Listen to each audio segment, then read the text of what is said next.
Assalamualaikum warahmatullahi wabarakatuh. Perkenalkan, nama saya Muhammad Yoga Firasa, mahasiswa Ekonomi Islam angkatan 2023, Fakultas Ekonomika dan Bisnis Universitas di Ponorogo.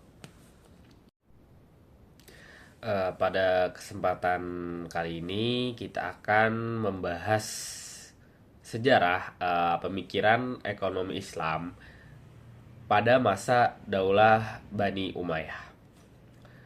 Pembahasan ini penting karena pada masa inilah sistem ekonomi Islam mulai diterapkan secara lebih luas. Dalam sebuah pemerintahan besar yang wilayahnya sangat luas dan masyarakatnya beragam. Daulah Bani Umayyah merupakan dinasti Islam yang memerintah setelah masa Khulafaur Rasyidin, yaitu dari tahun 661 Masehi hingga 750 Masehi. Dinasti ini didirikan oleh Muawiyah bin Abi Sufyan dan berpusat di Damaskus. Pada masa pemerintahan Bani Umayyah, wilayah kekuasaan Islam berkembang sangat pesat, mencakup wilayah Asia Barat, Afrika Utara, hingga melalui Andalusia. Luasnya wilayah kekuasaan ini menuntut adanya sistem pemerintahan dan ekonomi yang lebih terorganisir dibandingkan masa sebelumnya. Pemikiran ekonomi Islam pada masa Bani Umayyah belum berbentuk teori ekonomi tertulis seperti sekarang ini yang berkembang di era modern. Namun pemikiran ekonomi Islam pada masa ini tercermin dalam kebijakan-kebijakan pemerintah yang berlandaskan Al-Quran dan Sunnah, serta hasil ijtihad para penguasa dan ulama. Tujuan utama dari kebijakan ekonomi tersebut adalah untuk menjaga stabilitas negara,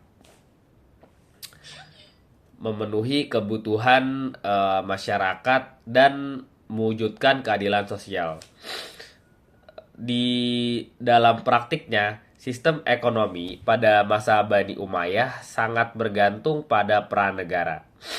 Negara berfungsi sebagai pengatur dan pengelola sumber-sumber ekonomi, khususnya dalam hal pendapatan dan pengeluaran negara.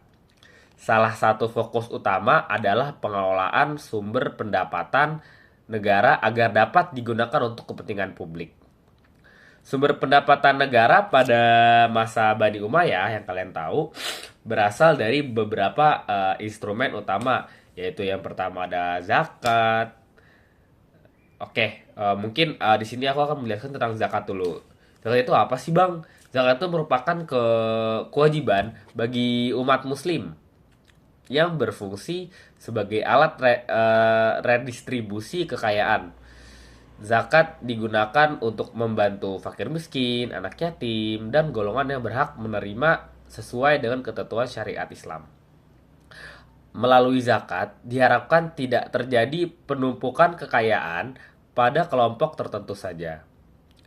Selain zakat, terdapat khoroj, yaitu pajak atas tanah pertanian, khususnya tanah yang berada di wilayah taklukan. Khoroj menjadi salah satu sumber pendapatan penting negara. Tahu kenapa? Ya karena sektor pertanian itu merupakan tulang punggung perekonomian di masa itu. Kemudian ada jizyah, yaitu pajak. Pajak yang digunakan kepada non-muslim sebagai bentuk kontribusi atas perlindungan dan jaminan keamanan yang diberikan oleh negara Islam. jizyah tidak bersifat menindas, melainkan sebagai bentuk kewajiban administrasi dalam sistem pemerintahan Islam. Pendapatan negara lainnya berasal dari ghanimah dan fa'i, yaitu harta yang diperoleh dari peperangan atau tanpa peperangan. Seluruh pendapatan tersebut dikelola oleh negara melalui lembaga Baitul Mal. Baitul Mal sendiri itu apa sih Bang? Baitul Mal merupakan lembaga keuangan negara yang berfungsi sebagai tempat penyimpanan dan pengelolaan harta negara. Pada masa Bani Umayyah, Baitul Mal mulai dikelola secara lebih sistematis.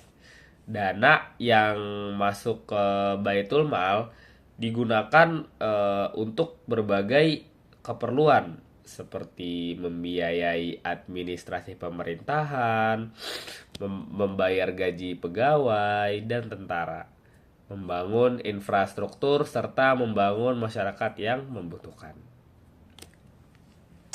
Oke, selain kebijakan fiskal, pemikiran ekonomi Islam pada masa Bani Umayyah juga mungkin terlihat dalam kebijakan moneter. Salah satu kebijakan paling penting dilakukan oleh masa Khalifah Abdul Malik bin Marwan, yaitu standarisasi mata uang. Sebelumnya masyarakat masih menggunakan mata uang Romawi dan Persia dalam transaksi perdagangan. Abdul Malik bin Marwan kemudian mencetak mata uang dinar dan dirham dengan ciri khas Islam dan tulisan Arab. Kebijakan pencetakan mata uang sendiri ini memiliki dampak besar bagi perekonomian. Selain memperkuat identitas ekonomi Islam,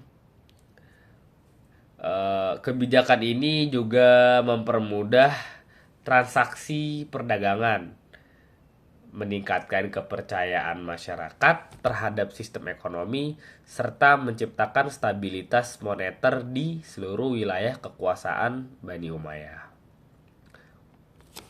Selanjutnya dalam sektor perdagangan, Daulah Bani Umayyah mengalami perkembangan yang sangat pesat. Pemerintah membangun dan memperbaiki infrastruktur ekonomi seperti jalan raya, pasar pelabuhan, serta jalur perdagangan. Hal ini mendukung aktivitas perdagangan antar wilayah, baik perdagangan domestik maupun internasional. Barang-barang dari Timur Tengah, Afrika, dan Eropa diperdagangkan secara luas, sehingga mendorong pertumbuhan ekonomi dan meningkatkan kesejahteraan masyarakat. Pemikiran ekonomi Islam pada masa Bani Umayyah juga sangat dipengaruhi oleh peran para khalifahnya. Muawiyah bin Abi Sufyan sebagai pendiri Daulah Umayyah dikenal sebagai pemimpin yang menekankan stabilitas politik dan administrasi pemerintahan. Ia membangun sistem birokrasi yang rapi, termasuk dalam pengelolaan ekonomi dan keuangan negara. Khalifah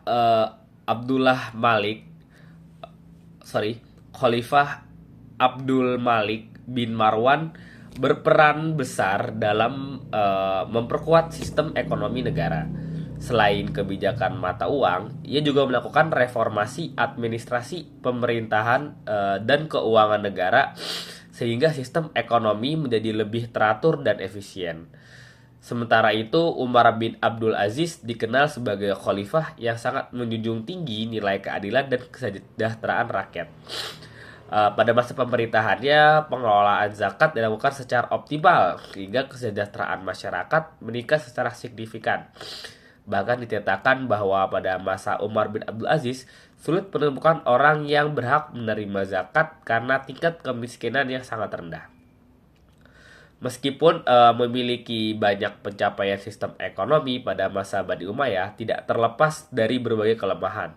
Masih terjadi ketimpangan distribusi kekayaan, terutama antara kelompok elit dan masyarakat bawah. Selain itu, perbedaan perlakuan ekonomi antara kelompok muslim dan non-muslim juga menimbulkan berbagai persoalan sosial dan politik yang pada akhirnya berkontribusi pada melemahnya Daulah Bani Umayyah.